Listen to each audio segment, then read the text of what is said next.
धर्म प्रेमी सज्जनों, माताओं और बहनों, आज हम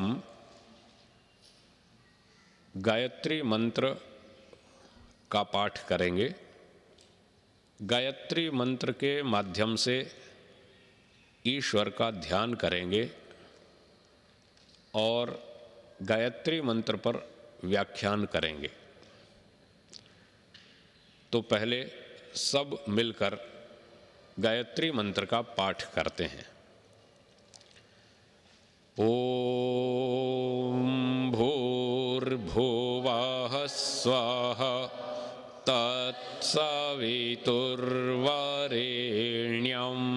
भर्गो देवस्य धीमहि धियो यो नः प्रचोदयात्।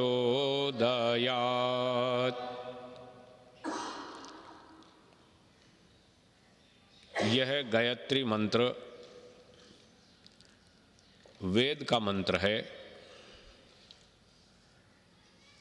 यजुर्वेद में और 2 अन्य वेदों में भी यह मंत्र आया है। बहुत ही पवित्र मंत्र है।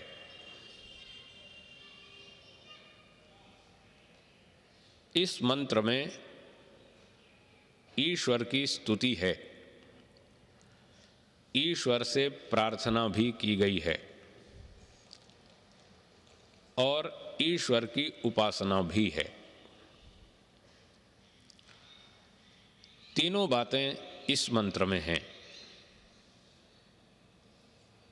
इस कारण से भी इस मंत्र का महत्व अधिक माना जाता है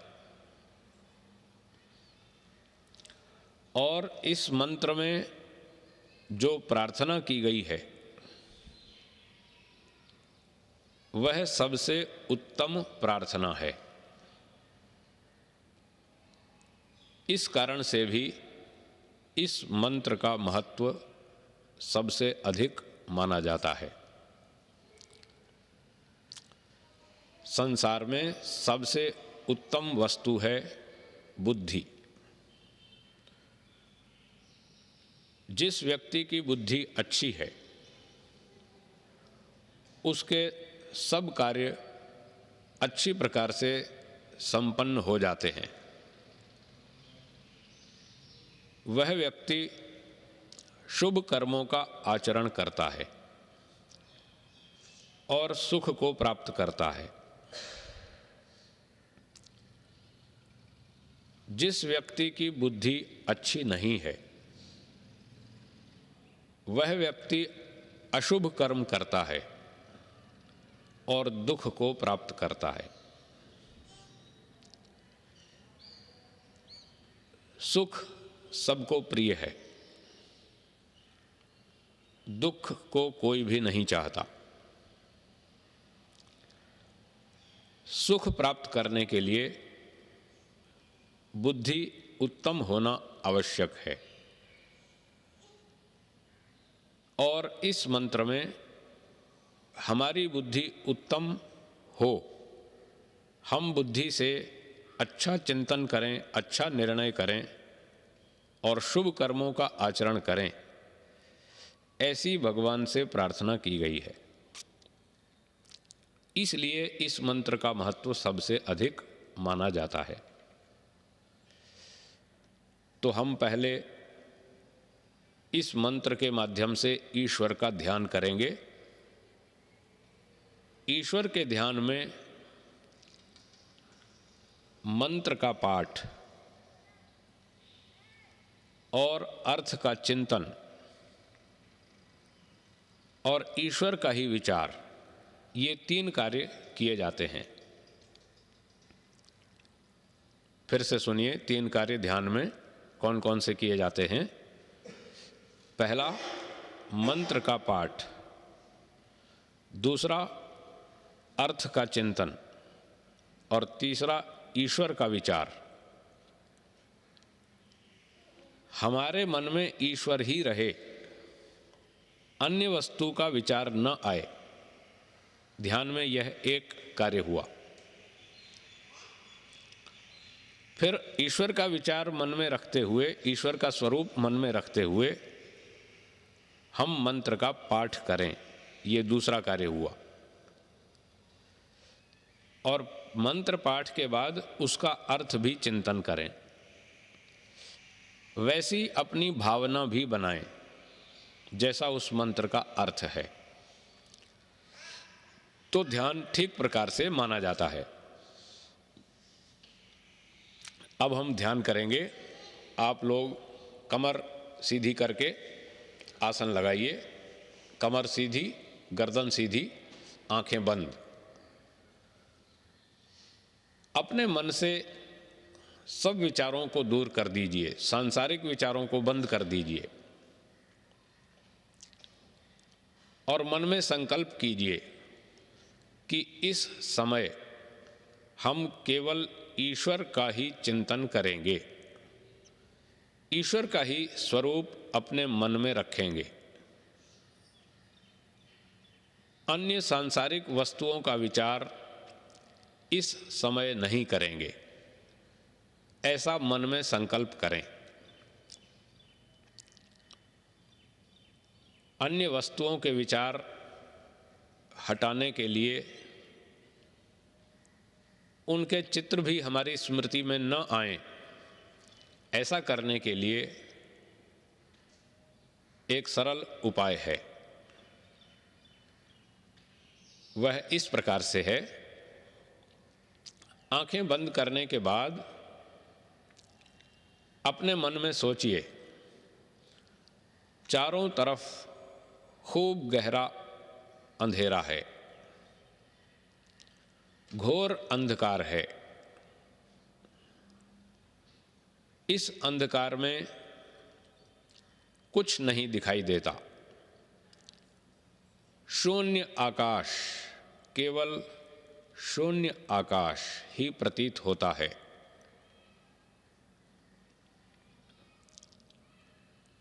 अंधकार में हम वस्तुओं को नहीं देख पाते।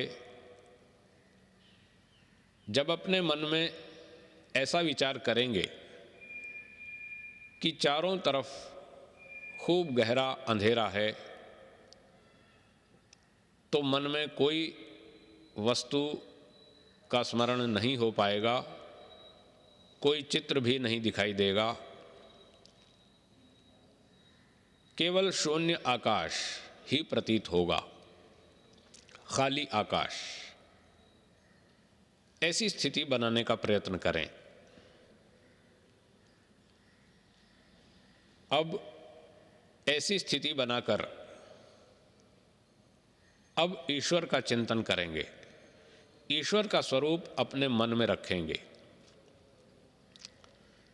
हे ईश्वर, आप सच्चित आनंद स्वरूप हैं, सर्वव्यापक हैं, आप निराकार हैं, आप सर्वशक्तिमान हैं, न्यायकारी हैं, दयालु हैं, सर्वरक्षक हैं, सबकी रक्षा करते हैं, आप सृष्टिकर्ता हैं, आपने ही सारा जगत बनाया है, आप ही इसका धारण पोषण करते हैं और समय आने पर आप ही इसका विनाश भी करते हैं। इस प्रकार से ईश्वर का स्वरूप अपने मन में रखते हुए अब गायत्री मंत्र का पाठ करेंगे। मैं थोड़ा थोड़ा बोलता हूँ, आप कृपया सुनिए और बाद में आप भी दोहराइए। ओम भूर्भुवः स्वाहा। बोलिए।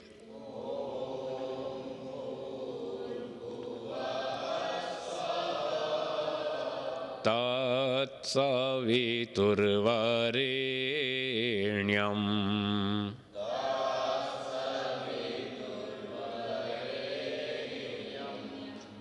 भर्गो देवस्य धीमहि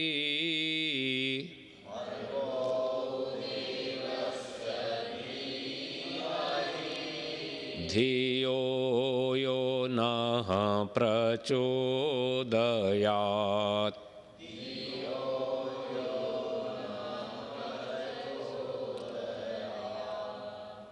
अब इसका अर्थ थोड़ा थोड़ा गा करके बोलेंगे। तूने हमें उत्पन्न किया,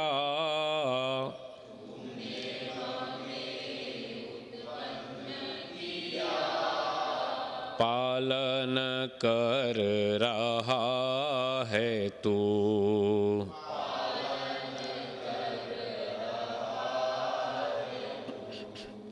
तुझसे ही पाते प्राण हम,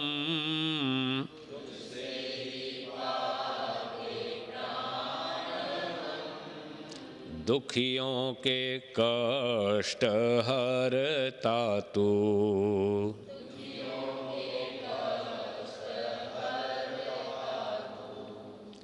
तेरा महान तेज है,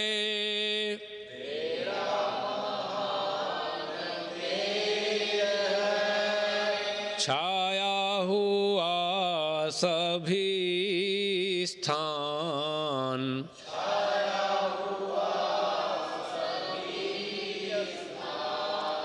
सृष्टि की वस्तु वस्तु में,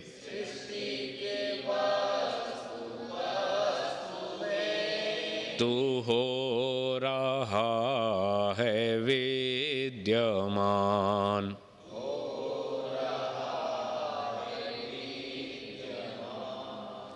तेरा ही धरते ध्यान हम,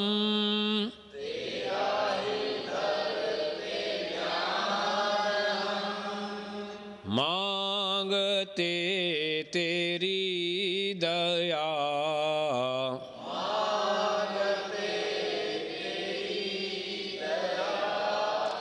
ईश्वर हमारी बुद्धि को,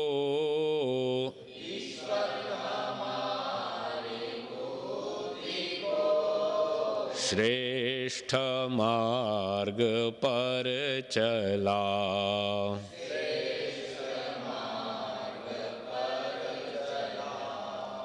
ओम भूर्भुवः स्वः,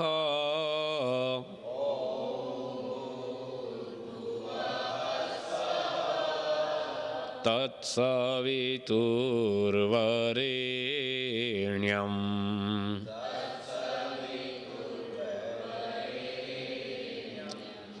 भर्गो देवस्य धीमहि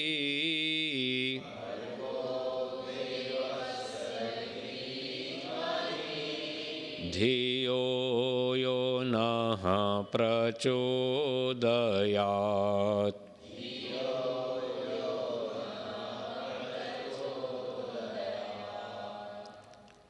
हमने गायत्री मंत्र का पाठ किया, उसके अर्थ का चिंतन किया और ईश्वर का विचार भी अपने मन में रखा। ये तीन कार्य हमने ठीक प्रकार से किए। इसका नाम है ध्यान, ईश्वर का ध्यान। अन्य मंत्रों से भी ईश्वर का ध्यान किया जा सकता है। गायत्री मंत्र सबसे उत्तम मंत्र माना जाता है। इस मंत्र से भी ईश्वर का ध्यान करना चाहिए। और यदि कोई छोटे मंत्र से ध्यान करना चाहे तो गायत्री मंत्र के प्रारंभिक 3-4 शब्दों का भी पाठ करके ध्यान कर सकता है। अब इन छोटे मंत्रों से, छोटे छोटे टुकड़ों से हम ईश्वर का ध्यान करेंगे। आप अपनी मानसिक स्थिति वैसी ही बनाए रखें पहले की तरह से। अगर कुछ स्थिति बिगड़ गई हो तो फिर से उसे ठीक कर लेंगे। फिर से सोचिए, चारों तरफ खूब गहरा अंधेरा है, शून्य आकाश है। इस आकाश में केवल ईश्वर ही हमें प्रतीत होता है।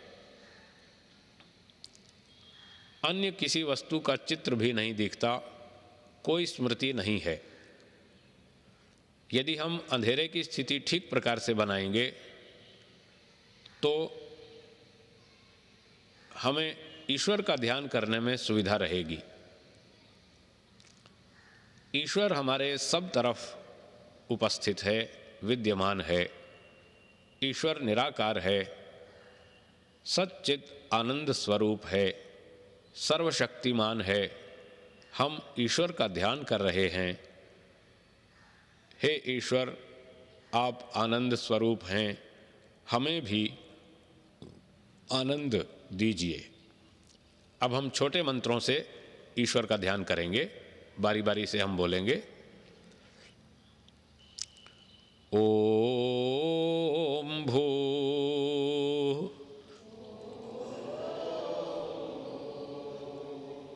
ओम भुवः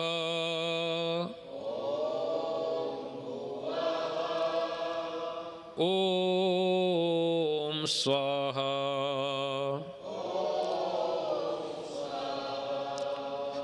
ओम भू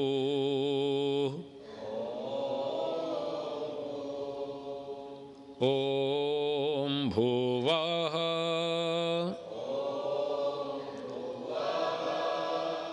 ओम स्वाहा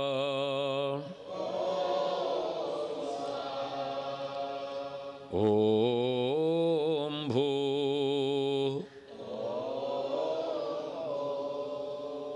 ओम भुवः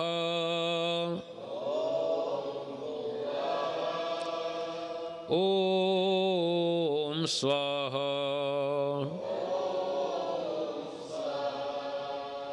ओम भू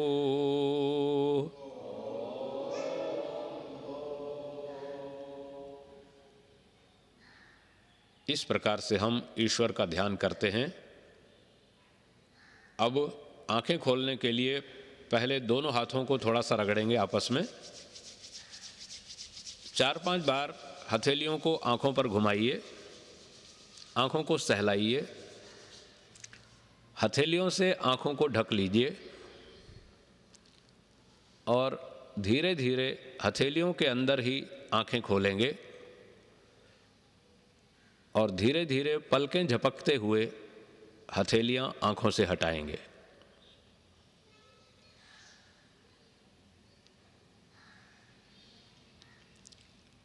काफ़ी देर आंखें बंद रखने के बाद एकदम आंखें खोलने से बाहर का जो तीव्र प्रकाश है वो आंखों में चुभता है, तो प्रकाश आंखों में न चुभे इसलिए धीरे धीरे आंखें खोली जाती हैं।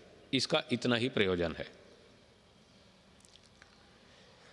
तो गायत्री मंत्र से और ओम भूः ओम भुवः ओम स्वः, इन छोटे छोटे मंत्रों से हमने ईश्वर का ध्यान, चिंतन, मनन करने का अभ्यास किया। अब गायत्री मंत्र पर हम थोड़ा व्याख्यान करेंगे। इस मंत्र के शब्दों पर थोड़ा विचार करेंगे। गायत्री मंत्र में सबसे पहला शब्द है ओम। ओम ईश्वर का मुख्य नाम है। ईश्वर के अनेक नाम हैं।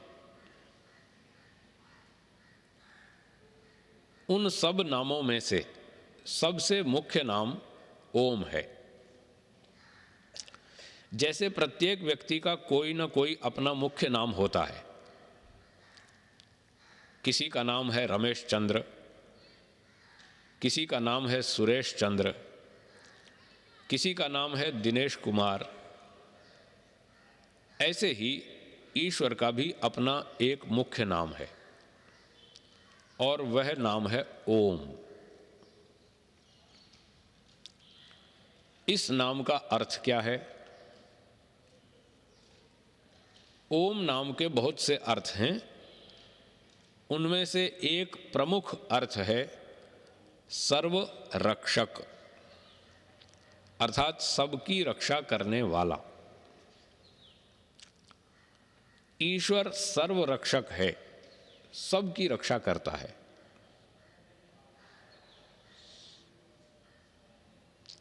कोई मनुष्य 10-5 व्यक्तियों की रक्षा करता है, कोई मनुष्य 100-200 की रक्षा करता है, कोई सेना में सम्मिलित होकर देश की रक्षा करता है, परंतु ईश्वर सर्वरक्षक है, वो सबकी रक्षा करता है।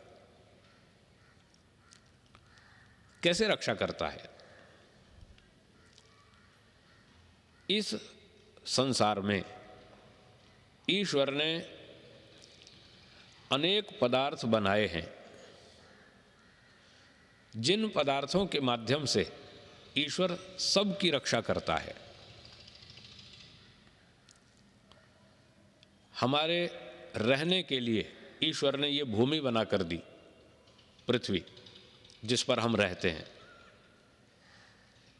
खाने के लिए अन्न बनाया, दालें बनाई, सब्जियां बनाई, फल फूल शाक वनस्पति बनाए, और कभी रोगी हो जाते हैं तो चिकित्सा के लिए बहुत सी औषधियां बनाई, जड़ी बूटियां बनाई। इन वस्तुओं से ईश्वर हमारी रक्षा करता है। पीने के लिए पानी बनाया, स्नान करने के लिए पानी बनाया। जब गर्मी लगती है तो बहुत कष्ट होता है, उस कष्ट से अपनी रक्षा करने के लिए हम पानी से स्नान कर लेते हैं। प्यास लगती है तो पानी पी लेते हैं, उससे हमारे जीवन की रक्षा होती है। हर समय श्वास लेने के लिए ईश्वर ने हमारे लिए वायु बनाई। हम वायु के बिना 2, 4, 5, 10 मिनट से आगे नहीं जी सकते। वायु के बिना हमारे जीवन की रक्षा नहीं हो सकती। तो ईश्वर ने हमारी रक्षा करने के लिए वायु बनाई, अग्नि बनाई, सूर्य बनाया। इस सूर्य के कारण हमारे जीवन की रक्षा होती है।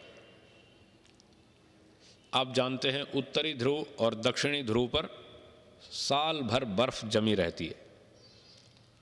वहाँ कोई मनुष्य नहीं रहते, वहाँ जीना कठिन है। कोई फल शाक वनस्पति कुछ उत्पन्न नहीं होता। तो वहाँ ठंड इतनी अधिक होती है, सूर्य का प्रकाश और गर्मी बहुत कम पहुँचती है, इसलिए वहाँ जीना कठिन है। और यहाँ मैदानी भागों में हम बड़े आनंद से रहते हैं। रोज़ हमें सूर्य का प्रकाश मिलता है, गर्मी मिलती है, इसके कारण हमारे जीवन की रक्षा होती है। तो ईश्वर ने हमारी रक्षा के लिए सूर्य बनाया,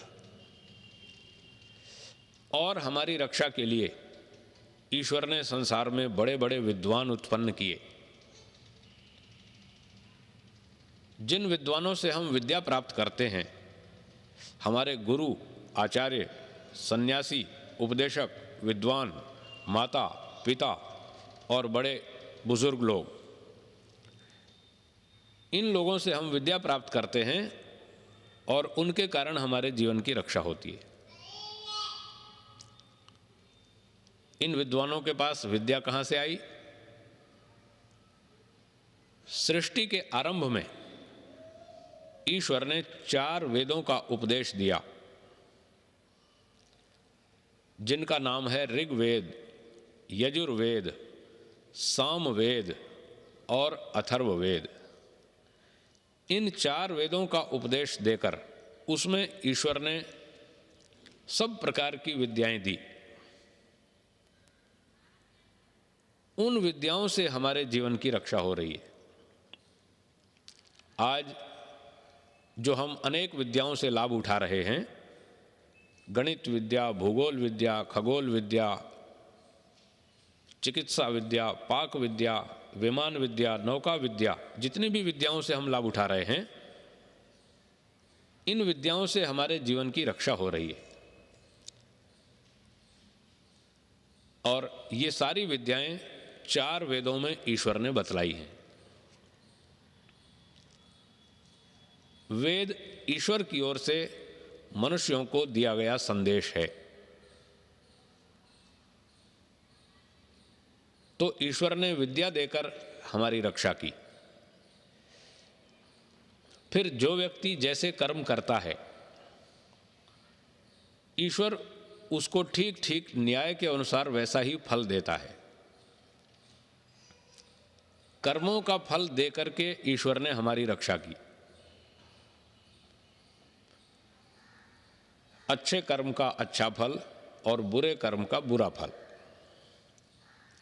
जो व्यक्ति हम पर अन्याय करता है, उस अन्यायकारी व्यक्ति को ईश्वर दंड देता है,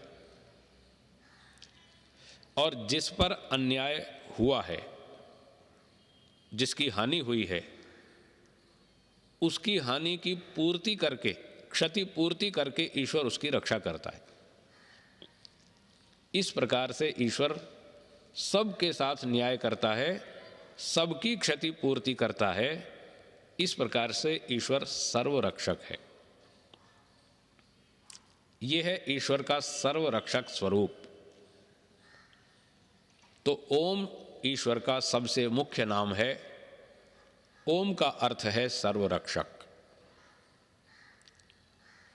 इसके बाद दूसरा शब्द है मंत्र में भूः। भूः का अर्थ है जो प्राणों से भी प्रिय। ईश्वर प्राणों से भी प्रिय है। आप सोचेंगे हमें तो ईश्वर प्राणों से प्रिय नहीं है, संसार के लोगों को प्राणों से प्रिय नहीं है। ठीक बात। आज तो लोगों को धन प्रिय है, ईश्वर प्रिय नहीं है।